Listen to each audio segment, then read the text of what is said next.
So hello students, सभी लोग अच्छे ही होंगे होप। तो हम लोग अपने जो है क्लास नाइन्थ के, ठीक है, सीरीज़ को आगे बढ़ा रहे हैं, force and laws of motion, ठीक है ना। तो हमने जो है कुछ टॉपिक्स देख लिए थे, जस्ट लाइक इनर्शिया, मास, वेट, ये सारी चीज़ें।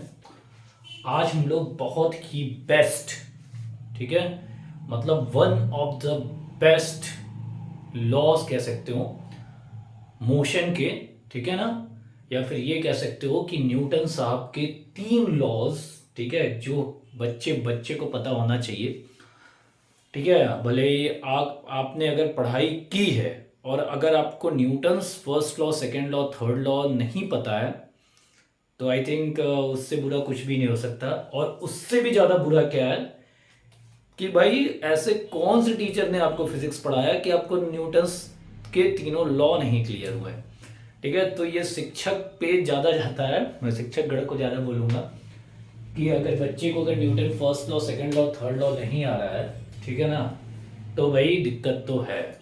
क्लियर है। तो अब ये सब आरोप छोड़ते हुए हम लोग आगे बढ़ते हैं। तो न्यूटन्स के लॉ, ठीक है, न्यूटन्स एक महान scientist, Newton's law, Newton's law of motion, ठीक है, न्यूटन्स लॉ ऑफ लॉस कह सकते हो, ठीक है, प्लूरल है, ऑफ मोशन, ठीक है। तो न्यूटन के गति का सिद्धांत, ठीक है ना, गति का सिद्धांत, मोशन मीन्स गति, लॉज मीन्स सिद्धांत, ठीक है। तो न्यूटन्स का गति का सिद्धांत हम लोग पढ़ेंगे, न्यूटन्स लॉज ऑफ मोशन। और इसमें सबसे पहला है न्यूटन्स फर्स्ट लॉ, ठीक है। अब ये फर्स्ट लॉ क्या है, ठीक है। तो भैया न्यूटन्स के फर्स्ट लॉ को लॉ ऑफ इनर्शिया भी बोला जाता है, ठीक है, लॉ ऑफ इनर्शिया भी बोला जाता है, ठीक है। जड़त्व का सिद्धांत, फर्स्ट लॉ को जड़त्व का सिद्धांत भी बोला जाता है। अब बेसिकली फर्स्ट लॉ को डिफाइन कैसे किया जाए, ठीक है, फर्स्ट लॉ को डिफाइन कैसे किया गया न्यूटन्स के फर्स्ट लॉ को।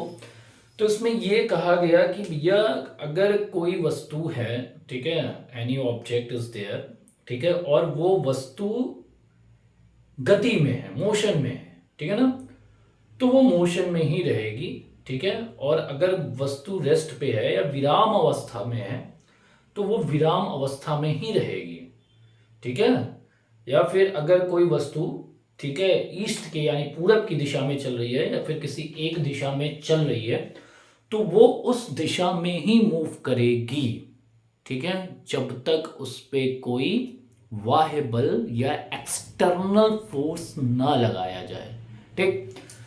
तो अब ये क्लियर हो गया कि भाई न्यूटन फर्स्ट लॉ पूरा रिलेटेड है किससे, लॉ ऑफ इनर्शिया को। अब बेसिकली और थोड़ा डीप में जाया जाए तो Newton first law basically force के क्या कह सकते हैं, प्रेजेंस को, ठीक है ना, बताता है कि भाई कोई ऐसी चीज है जो किसी वस्तु या ऑब्जेक्ट के स्टेट को चेंज करने के लिए जरूरी है, ठीक है ना। तो भाई जरूरी है, ठीक है, तो जरूरी है, तो वो क्या जरूरी है, वो जरूरी है फोर्स, ठीक है। तो Newton first law, law of inertia कहलाता है और इसको क्या डिफाइन करता है, ये बेसिकली फोर्स को, फोर्स के प्रेजेंस को बताता है, ठीक है, कि वास्तविक में कोई ऐसी चीज है, ठीक है। ये बहुत अच्छी चीज है, कोई दिन कोई बताएगा नहीं आपको, ठीक है। तो ये हो गया भैया, फोर्स को डिफाइन कर दिया। अब ये क्या क्या कर सकती है, मान लेते हैं कोई वस्तु स्ट्रेट लाइन में चल रही है, तो उसको वो स्टॉप कर सकती है। मोशन में अगर कोई ऑब्जेक्ट है, ठीक है, या गति में है, तो उसको रेस्ट में ला सकता है कौन, फोर्स, ठीक है ना। तो अगर मोशन में चल रहा है या कोई वस्तु गति में है, तो वो गति में ही रहेगी जब तक उसको कोई एक्सटर्नल अनबैलेंस फोर्स ना लगाया जाए, तो वो फोर्स उसको रेस्ट में ला सकता है। और अगर कोई वस्तु रेस्ट में है, ठीक है ना, रेस्ट में है, तो उसको मोशन में लाया जा सकता है। विराम अवस्था में है तो उसको गति उसमें दी जा सकती है। और तीसरा कि अगर भाई साहब कोई ऑब्जेक्ट एक डायरेक्शन में चल रहा है, तो उसके डायरेक्शन को भी, उसके दिशा को भी ये बल, ठीक है, ये बल जो है मोड़ सकता है, ठीक है, दिशा को बदल सकता है।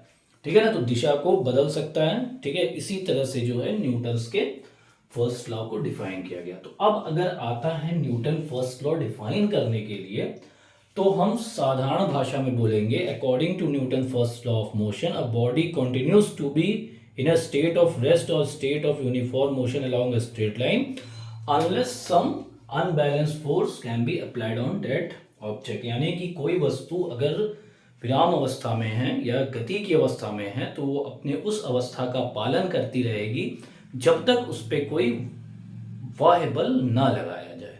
ठीक है ना, असंतुलित बाह्य बल ना लगाया जाए। क्लियर हो गया? तो यही था बेटा न्यूटन्स फर्स्ट लॉ। ठीक है ना, न्यूटन फर्स्ट लॉ क्लियर हो गया। अब जीवन में कभी नहीं भूलना चाहिए, ठीक है, क्योंकि न्यूटन फर्स्ट लॉ रिलेटेड है लॉ ऑफ इनर्शिया से।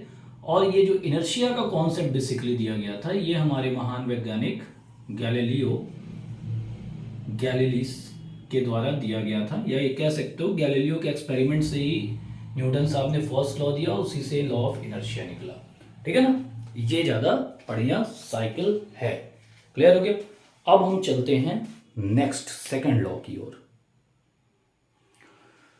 तो भाई न्यूटन्स का सेकंड लॉ, ठीक है, न्यूटन्स का सेकंड लॉ, फर्स्ट लॉ हमने देख लिया, ठीक है, और न्यूटन्स का सेकंड लॉ ये भी बड़ा इंपॉर्टेंट है। जैसे हमने फर्स्ट लॉ को समझने से पहले हमने इनर्शिया को समझा, ठीक है ना, इनर्शिया यानी जड़त्व तो क्या है, ठीक है, उसी तरह हम लोग सेकंड लॉ को समझने से पहले मोमेंटम को समझने की कोशिश करेंगे।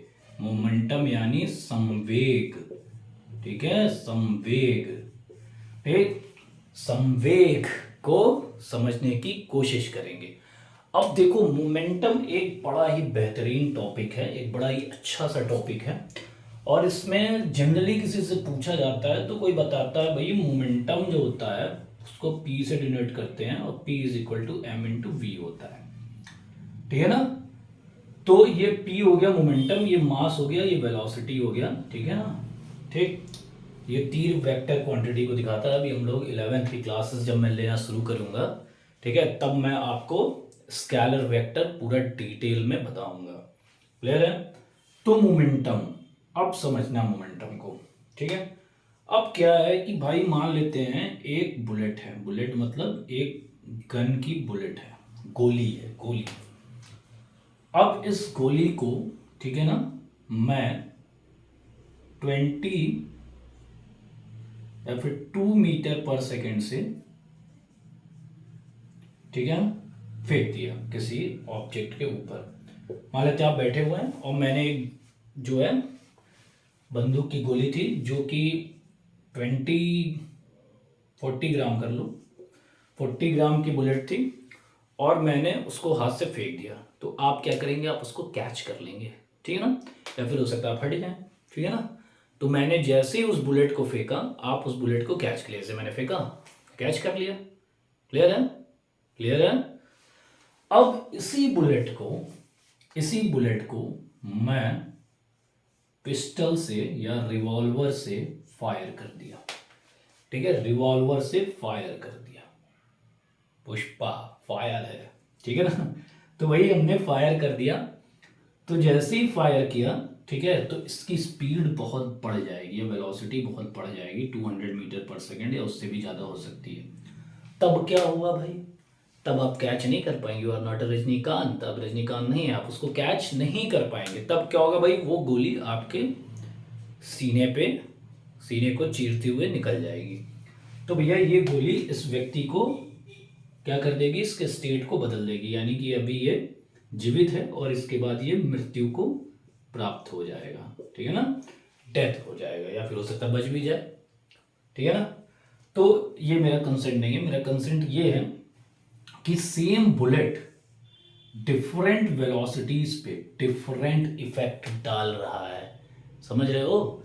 यानी कि भैया 2 मीटर पर सेकेंड से बोले तो इस व्यक्ति को कुछ नहीं हो रहा है, लेकिन जैसे ही इसको गन से फायर कर दिया, व्यक्ति को चिंता है, इस व्यक्ति को टेंशन हो रही है, इस व्यक्ति पे क्या कह सकते हैं उसको, इंप्रेशन कह सकते हैं, या फिर इफेक्ट चेंज हो रहा है, यानी पहले में इसको चोट नहीं लग रही है, दूसरे में इसकी मृत्यु हो जा रही है। क्लियर है?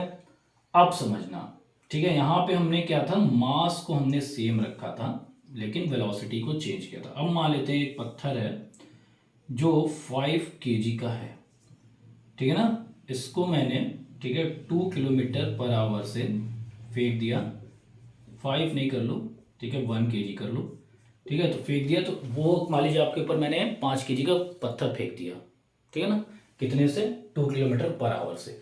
तो आप क्या करेंगे, उस पत्थर को कैच कर लेंगे, बड़े आराम से आप कैच कर सकते हैं। अब मान लेते हैं ये 1000 kg का पत्थर है, ठीक है ना, और मैंने इसको सेम वेलोसिटी या स्पीड से आपके ऊपर फेंक दिया, तो आप लेके उसको दब जाएंगे। क्लियर है? तो भैया यहाँ पे स्पीड सेम है बट मास, यहाँ देखो मास सेम था, यहाँ स्पीड चेंज है, वेलोसिटी चेंज है, ठीक है ना, नहीं वेलोसिटी यहाँ सेम है, ठीक है ना, वेलोसिटी यहाँ सेम है, ठीक है ना, और मास क्या है भाई, क्या है, चेंज हो रहा है, यानी वेलोसिटी इज सेम, ठीक, and mass is not same, ठीक है, यहां mass is same but velocity is not same. समझ में आ रहा है? मास यहां सेम बुलेट थी डिफरेंट वेलोसिटीज से, ठीक है, एक द्रव्यमान की एक बुलेट थी, ठीक है, जो कि अलग अलग वेग से फेंकी गई, और यहाँ पे डिफरेंट डिफरेंट मासेस, डिफरेंट द्रव्यमान की जो दो वस्तुएं थी, और इसको सेम वेग से फेंका गया, इफेक्ट दोनों में ही चेंज हुआ। तो न्यूटन साहब ने बोला कि भाई साहब कोई एक ऐसी क्वांटिटी है जो कि मास और वेलोसिटी यानी द्रव्यमान और वेग दोनों पे डिपेंड कर रही है। तो अगर दोनों पे डिपेंड कर रही है तो उस वेलोसिटी को बोला गया, ठीक है, उस क्वांटिटी को कह सकते हो बोला गया संवेग यानी मोमेंटम। क्लियर हो गया? तो उस क्वांटिटी को बोला गया मोमेंटम, ठीक है ना, क्लियर हो गया, बहुत बढ़िया। और मोमेंटम क्या हुआ, ठीक है, मास इनटू वेलोसिटी, ठीक है बेटा, तो ये हो गया, यानी कि अगर कोई ऑब्जेक्ट है उसकी वेलोसिटी जीरो है, वो रेस्ट पे है, तो उसका मोमेंटम जीरो होगा, ठीक है, या फिर कोई मास किसी का जीरो नहीं हो सकता, अगर जीरो है तो वो कंसिस्ट ही नहीं कर सकता, ठीक है ना। तो भाई क्या हो गया, वेलोसिटी अगर जीरो है तो क्या भाई, मोमेंटम जीरो। और जो मोमेंटम होता है, ठीक है, ये होता है वेक्टर क्वांटिटी, और इसकी जो एसआई यूनिट होती है, ठीक है, इसकी जो एसआई यूनिट होती है वो होती है P इज इक्वल टू के जी, ठीक है ना, मीटर पर सेकेंड, या फिर कहीं कहीं न्यूटन सेकेंड भी बोला जाता है। कैसे बोला जाता है भाई, F is equal to m into a होता है, तो k g metre per second square, तो यहाँ से सेकेंड अपॉन सेकेंड करेंगे तो यहाँ सेकेंड स्क्वायर हो गया, तो ये सारा पूरा मिला के न्यूटन हो गया, और इंटू सेकेंड, तो इसकी दो यूनिट हो गई, न्यूटन सेकेंड और KG metre per second, Newton second और KG metre per second. Clear हो गया? तो ये इसकी एसआई यूनिट हो गई, ये वेक्टर क्वांटिटी हो गई, और ये हो गया कॉन्सेप्ट, ठीक है, मोमेंटम का, संवेग का पूरा कॉन्सेप्ट यही है। क्लियर है? अब इसी पे बेस है न्यूटन्स का सेकंड लॉ, ठीक, तो हम अभी देखते हैं कि न्यूटन्स का सेकंड लॉ क्या है। ओके,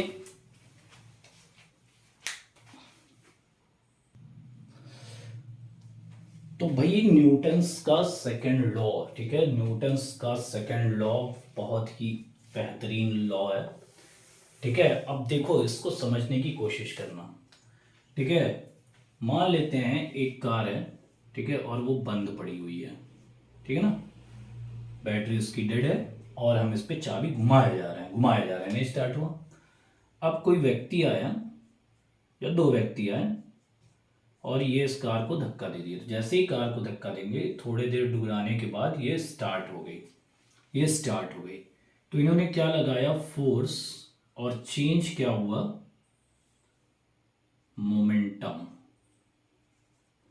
ठीक है ना, मोमेंटम, पहले मोमेंटम जीरो था और जैसे ही फोर्स लगा तो मोमेंटम चेंज हो गया। अब इस चीज को समझना जो मैंने भी बोला है, यहीं से न्यूटन सेकंड लॉ की बुनियाद रखी गई, यानी कि बेस जो था वो यहीं से शुरू हुआ और ये कहा गया the rate of change of momentum, rate of change of momentum is directly proportional to the force applied in the direction of force या फिर motion, in the direction of motion, जिस भी दिशा में मोशन होगा उसी डायरेक्शन में force लगेगा। यानी कि संवेग परिवर्तन की दर, ठीक है, rate of change in momentum, संवेग परिवर्तन की दर है वो समानुपाती है या डायरेक्टली प्रोपोर्शनल है फोर्स अप्लाइड के, लगाए गए बल के। ठीक, यानी कि अगर rate of change of momentum का मतलब, रेट का मतलब क्या हो गया फिजिक्स में, ठीक है, पर यूनिट टाइम। वैसे जनरली रेट का, जैसे पेट्रोल का रेट क्या चल रहा है, मान लेते हैं 100 रुपीज पर लीटर, चीनी 40 रुपया पर केजी, तो पर केजी पर लीटर, ठीक है, पर यूनिट, यही होता है रेट। तो भैया rate of change of momentum यानी कि मोमेंटम या लीनियर मोमेंटम भी इसको बोलते हैं, momentum upon time is directly proportional to force applied. Clear हो गया? ठीक है, तो ये हो गया भैया सेकंड लॉ। सेकंड लॉ, अब सेकंड लॉ बेसिकली, मैं देखो पहला लॉ था उसने फोर्स के प्रेजेंस को बताया कि फोर्स है जो कि दिशा बदल सकता है, रोक सकता है, बढ़ा सकता है, चला सकता है। जो सेकंड लॉ था वो फोर्स के मैग्नीट्यूड, ठीक है ना, मैग्नीट्यूड को क्या बताता है, मैग्नीट्यूड बताता है, ठीक है, कि यानी कि इसका मैग्नीट्यूड क्या होगा, ठीक है ना, मैग्नीट्यूड क्या होगा, ठीक है ना, तो यानी कि कुल मिला जुला के इसका फॉर्मूला क्या होगा ये बताता है। ठीक है, तो सेकंड लॉ क्या बताता है, मैग्नीट्यूड, मैग्नीट्यूड ऑफ फोर्स, ठीक है ना, यानी कि हम कितना फोर्स लगा दें, ठीक है, जिसकी वजह से ये बॉडी एक्सेलरेट हो जाए, ठीक है ना। अब हम सेकेंड लॉ का मैथमेटिकल फॉर्मूलेशन देखेंगे, सेकेंड लॉ का मैथमेटिकल फॉर्मूलेशन देखेंगे, कैसे फॉर्मूला से, ठीक है ना, निकाला जाए न्यूटन्स के सेकेंड लॉ को। ठीक है, तो मैथमेटिकल फॉर्मूलेशन के द्वारा हम लोग न्यूटन्स के सेकेंड लॉ को देखेंगे। मान लेते हैं ये एक ऑब्जेक्ट है जो कि u वेलोसिटी से चल रहा है। इस ऑब्जेक्ट का मास है m और मैंने इस पे एक कांस्टेंट फोर्स F लगा दिया, जिसकी वजह से ये बॉडी यहां से यहां आई और इसकी वेलोसिटी बदल गई v, ठीक है, मास वही रहेगा, ठीक है ना, क्लियर हो गया यहां से यहां तक। ठीक है, और इसने जो डिस्प्लेसमेंट तय किया, ठीक है, वो s और t टाइम में ये यहां से यहां आ गई, यानी कि इस बिंदु पॉइंट A से पॉइंट B पे आ गई, ठीक है ना। तो अभी हमने देखा, ठीक है, किसका फॉर्मूला नहीं, कॉन्सेप्ट न्यूटन सेकंड लॉ का, F is directly proportional to rate of change in momentum। Clear है, rate of change in momentum. ठीक, तो भैया अब हम क्या करेंगे, अब इसका मैथमेटिकल फॉर्मूलेशन करेंगे, ठीक है, यानी कि मोमेंटम, इनिशियल मोमेंटम इसका क्या हो जाएगा m इंटू यू, ठीक है ना, और फाइनल मोमेंटम pf से फाइनल मोमेंटम, ठीक है, अंतिम संवेग m into v, small v। अब चेंज इन मोमेंटम क्या होगा, pf यानी final momentum minus initial momentum, that is equal to m into v minus m into u. Clear हो गया, यानी m v minus m u. ठीक, तो भाई f क्या होगा, f is directly proportional to m v minus m u upon T. कितना time लिया भाई यहां से यहां तक जाने में, t सेकेंड, ठीक है ना। इसको और थोड़ा सा अच्छे से लिखेंगे तो f is proportional to m v minus u upon t. Clear हो गया। तो ये v minus u upon t, ठीक है, ये एसेलरेशन होता है, rate of change in velocity क्या होता है भाई, एसेलरेशन। तो f is equal to m into a. अभी नहीं, अभी f is proportional to m into a, f is proportional to m into a. Clear हो गया यहाँ तक? तो भैया f is directly proportional to m into a, यानी कि एसेलरेशन अगर बॉडी का बढ़ा दें तो मास भी, सॉरी मास नहीं, फोर्स भी बढ़ेगा, और अगर मास इंक्रीज किया जाए तो भी हमें फोर्स ज़्यादा लगाना पड़ेगा उस बॉडी को एसेलरेट करने के लिए। क्लियर हो गया? अब इसके बाद ये होता है भाई, एक कांस्टेंट लगाया जाता है यहाँ पे के एम ए, ये क्या है, प्रोपोर्शनलिटी कांस्टेंट, ठीक है ना, प्रोपोर्शनलिटी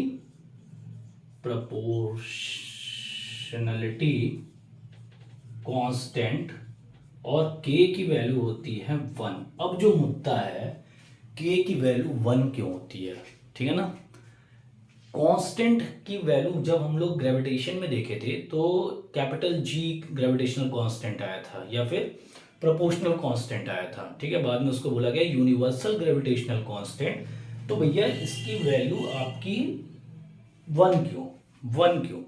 तो भैया क्या था, ठीक है ना, जब 1 kg मास पे, ठीक है ना, हमने 1 न्यूटन ऑफ फोर्स लगाया, तो बॉडी जो एसेलरेट की वो 1 मीटर पर सेकंड स्क्वायर एसेलरेट कर गई।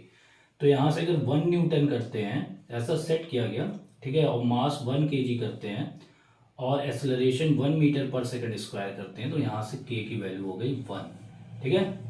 तो F is equal to m into a, ठीक, तो F is equal to m into a, ठीक है। ये हो गया भैया हमारा मैग्नीट्यूड ऑफ या formula of Newton's second law या फिर फोर्स का। इसकी एसआई यूनिट होती है न्यूटन, ठीक है, या फिर केजी मीटर पर सेकंड स्क्वायर। ज़्यादातर न्यूटन ही यूज होती है, क्योंकि हमारे न्यूटन साहब इसको खोजे थे तो उनके ऑनर में, ठीक है, एक यूनिट बनी, उसका नाम था न्यूटन, ठीक है ना। अच्छा, अगर एसेलरेशन को 0 कर दिया जाए तो फोर्स क्या हो जाएगा, 0 हो जाएगा, ठीक है ना, फोर्स क्या हो जाएगा, 0 हो जाएगा। क्लियर हो गया? समझ गया? क्लियर हो गया? एसेलरेशन 0 कब कब हो होगा, जब इनिशियल वेलोसिटी और फाइनल वेलोसिटी बराबर होगी, यानी कि जब ये रेस्ट पे रहेगा u is equal to v is equal to 0, या फिर यूनिफॉर्म मोशन में भी अगर चलेगा तो भी क्या होगी भाई, इसकी वैल्यू 0 होगी। क्लियर हो गया? अब इसको हम लोग फिर से डेराइव करेंगे, ठीक है। अभी के लिए इतना ही, नेक्स्ट टॉपिक में हम लोग डिस्कस करेंगे application of Newton second law and what, by the help of Newton second law we will see Newton's first law. यानी कि न्यूटन फर्स्ट लॉ को अभी हम लोगों ने मैथमेटिकली नहीं समझा है, अगले लेक्चर में हम लोग इसको मैथमेटिकली समझेंगे। क्लियर हो गया? तो ये आपको एकदम क्लियर होना चाहिए, ठीक है, इसको अच्छे से देखिए और आगे बढ़िए। और नया बैच स्टार्ट होने वाला है 1 अप्रैल से, ठीक है। जो भी इंटरेस्टेड कैंडिडेट्स हैं वो मुझे व्हाट्सअप या फिर मुझसे कांटेक्ट कर सकते हैं। क्लियर है? Thank you.